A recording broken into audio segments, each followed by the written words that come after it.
بسم اللہ الرحمن الرحیم۔ 10ویں فصل۔ توحید کے مضبوط موضوع کو حاصل کرنے کے لیے بہت بڑی سوچ و بچار چاہیے، جو کہ خالق اور مخلوق کے اس عظیم فرق کو واضح کرے، لیکن کچھ خود غرض لوگ اس واقعے کو نہیں سمجھتے۔ اللہ رب العالمین کا فرمان ہے، قل أرأيتم ما تدعون من دون الله أروني ماذا خلقوا من الأرض أم لهم شرك في السماوات ائتوني بكتاب من قبل هذا أو أثارة من علم إن كنتم صادقين ومن أضل ممن يدعو من دون الله من لا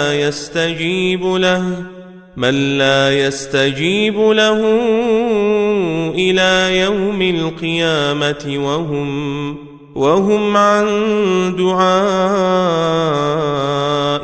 غافلون وإذا حشر الناس كانوا لهم أعداء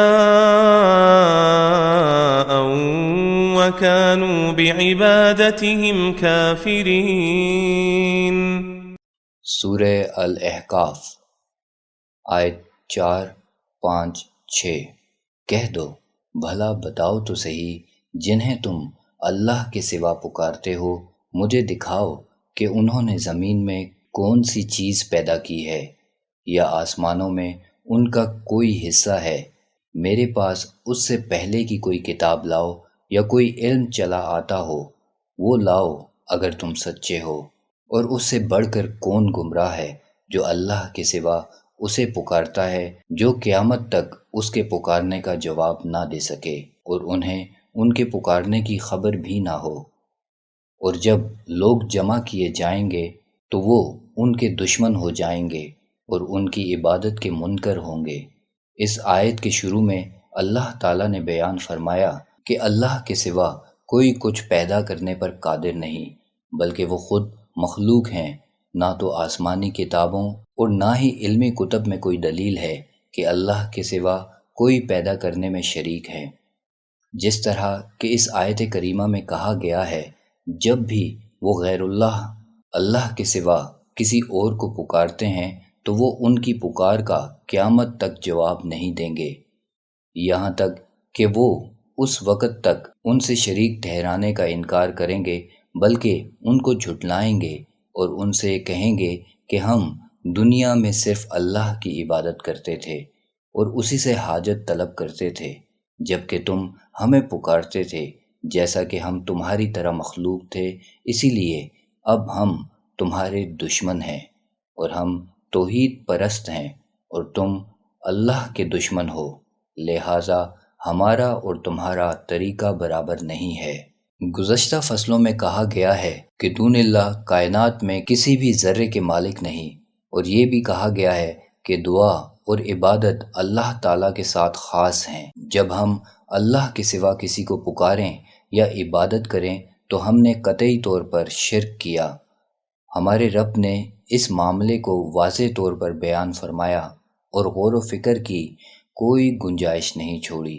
مثلاً کچھ لوگ یہ کہتے ہیں کہ ہم نے مانا کہ اللہ کے سوا کسی کو پکارنا جائز نہیں، بلکہ وہ اللہ حاجات کو پورا فرماتا اور پکار کو سنتا ہے، لیکن ہم یہ طاقت نہیں رکھتے، تو لہٰذا ہم واسطہ بناتے ہیں اپنے اور اللہ کے درمیان انبیاء، ائمہ اور صالحین کا، یعنی ہم اپنی حاجات کو ان پر پیش کرتے ہیں تاکہ وہ ہماری حاجات کو اللہ کے حضور پیش کریں۔ اس تعویل اور توجیہ کے بدلے ہم بہت سارے دلائل دے سکتے ہیں۔ نمبر 1، عرب رسول سے پہلے اس بارے میں سوچ و بچار کرتے تھے۔ انبیاء میں سے ابراہیم، اسماعیل، حابیل اور ملائکہ کو پکارتے تھے کہ وہ ان کی حاجات کو اللہ کے حضور پیش کریں، اور وہ یہ سوچتے تھے کہ فرشتے اور انبیاء معصوم ہونے کی وجہ سے اللہ سے زیادہ قریب ہونے کی قدرت رکھتے ہیں۔ نمبر 2، جب ہم دون اللہ کو پکارتے ہیں کہ وہ ہماری حاجات کو اللہ کے ہاں پیش کریں تو یہی دعا دون اللہ سے طلب کرنے کی حقیقت ہے، گویا کہ ہم دون اللہ کو پکارتے ہیں، یہ کہ وہ ہماری حاجات کو سنتے ہیں اور ہماری حاجات کو اللہ کے ہاں پیش کرتے ہیں تاکہ وہ ہماری حاجات کو پورا کرے۔ اللہ تعالیٰ نے جب ہمیں اس بات کا حکم دیا، اگرچہ وہ آیت ہی واسطے کا سبب کیوں نہ ہو، یہی سب مفاہیم ہمارے ذہنوں میں پیدا کروائے گئے ہیں، جبکہ گناہوں کی کثرت تھی اور شرم کے مارے کہ وہ اس کائنات میں اللہ سے قریب کیسے ہوں۔ جب ہم واسطے کو جانتے ہیں، یعنی ہم یہ کہتے ہیں کہ دون اللہ وہ واسطہ ہیں، نہ وہ سننے اور نہ ہی وہ ہمارے گناہوں کو جانتے ہیں، یا ہم فرض کریں کہ بندوں کی حاجات بغیر واسطے کے اس کے ہاں پیش کرنے کی کوئی گنجائش اور مجال نہیں ہے، یہاں تک کہ ہم واسطے کے محتاج ہیں، یہاں تک کہ جب کوئی بندہ گناہوں میں ڈوبا ہوا ہے تو وہ توبہ کا دروازہ کھلا ہوا ہے، اور وہی اللہ ہے جو گناہوں کو معاف کرتا ہے۔ اس کا ارشاد گرامی ہے، قل يا عبادي الذين أسرفوا على أنفسهم لا تقنطوا من رحمة الله إن الله يغفر الذنوب جميعا إنه هو الغفور الرحيم وأنيبوا إلى ربكم وأسلموا له من قبل أن يأتيكم العذاب ثم لا تنصرون۔ سورہ الزمر آیت 53-54۔ کہہ دو اے میرے بندو، جنہوں نے اپنی جانوں پر ظلم کیا ہے اللہ کی رحمت سے مایوس نہ ہو، بے شک اللہ سب گناہ بخش دے گا، بے شک وہ بخشنے والا رحم والا ہے۔ اور اپنے رب کی طرف رجوع کرو اور اس کا حکم مانو، اس سے پہلے کہ تم پر عذاب آئے، پھر تمہیں مدد بھی نہ مل سکے گی۔ اس آنے والی شکل کی طرف دیکھیے اور اس سوال میں غور فرمائیے، کیا یہ صحیح ہے کہ ہم ایمان اور عقیدے کو قرآن کے بغیر کسی اور طریقے سے حاصل کریں؟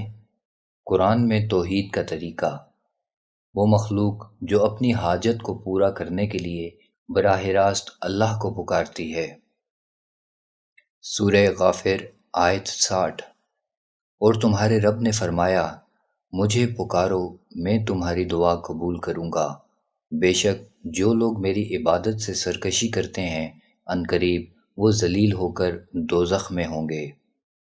شرک، وہ لوگ جو اپنی حاجت کو پورا کرنے کے لیے مخلوق کو پکارتی ہے۔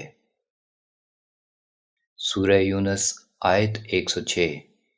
اور اللہ کے سوا ایسی چیز کو نہ پکار جو نہ تیرا بھلا کرے اور نہ برا، پھر اگر تو نے ایسا کیا تو بے شک ظالموں میں سے ہو جائے گا۔ شرک، وہ مخلوق جو اللہ کے قریب میں بھی مخلوق سے مانگتی ہے۔ سورہ الشعراء آیت 213۔ سو اللہ کے ساتھ کسی اور معبود کو نہ پکارو ورنہ تو بھی عذاب میں مبتلا ہو جائے گا۔ سورہ جن آیت 18۔ اور بے شک مسجدیں اللہ کے لیے ہیں، بس تم اللہ کے ساتھ کسی کو نہ پکارو۔ سورہ الاسراء آیت 22۔ اللہ کے ساتھ اور کوئی معبود نہ بنا ورنہ تو ذلیل و بے کس ہو کر بیٹھے گا۔ شرک، وہ مخلوق جو دوسری مخلوق سے مانگتی ہے کہ وہ ان کی حاجات کو خالق پر پیش کریں۔ سورہ زمر آیت 3۔ خبردار، خالص فرمانبرداری اللہ ہی کے لیے ہے، جنہوں نے اس کے سوا اور کارساز بنا لیے ہیں، ہم ان کی عبادت نہیں کرتے مگر اس لیے کہ وہ ہمیں اللہ سے قریب کر دیں۔ سورہ فاطر آیت 14۔ اگر تم انہیں پکارو تو وہ تمہاری پکار کو نہیں سنتے، اور اگر وہ سن بھی لیں تو تمہیں جواب نہیں۔